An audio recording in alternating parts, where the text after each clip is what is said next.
ঘড়ির কাঁটায় এখন বাজে এই 8টার মতো। গোপালকে জাগানোর জন্য চলে আসলাম।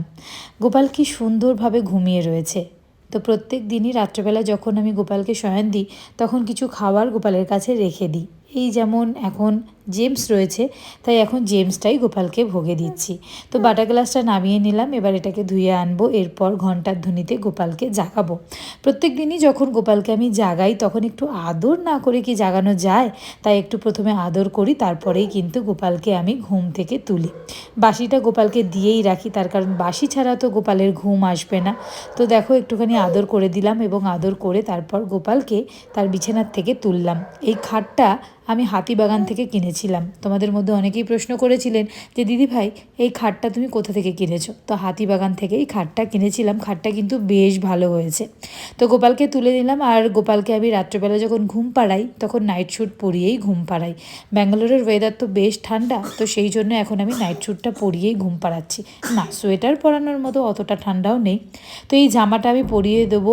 মুখ হাত পাটা মুছিয়ে দিলাম, মুছাবার পর এই জামাটা পরিয়েই গোপালকে ঘুম পাড়াবো।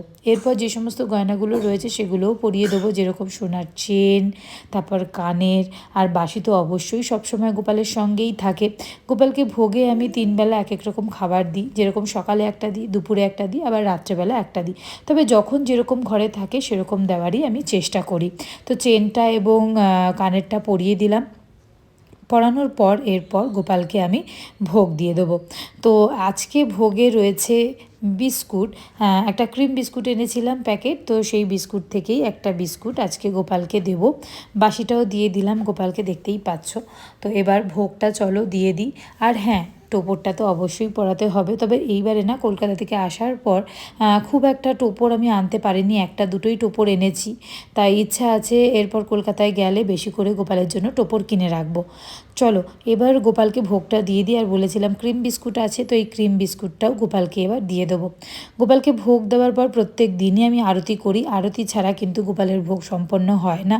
তাই ধূপকাঠি এবং প্রদীপ জ্বেলে গোপালকে আমি ভোগ দিই এবং ভোগ দেওয়ার পর কিন্তু আরতিটা করে থাকি।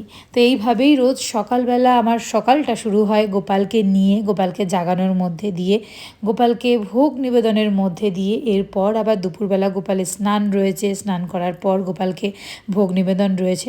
তো ভিডিওটা যদি কোথাও তোমাদের একটুও ভালো লাগে তাহলে একটা লাইক করে দিও এবং জয় শ্রীকৃষ্ণ।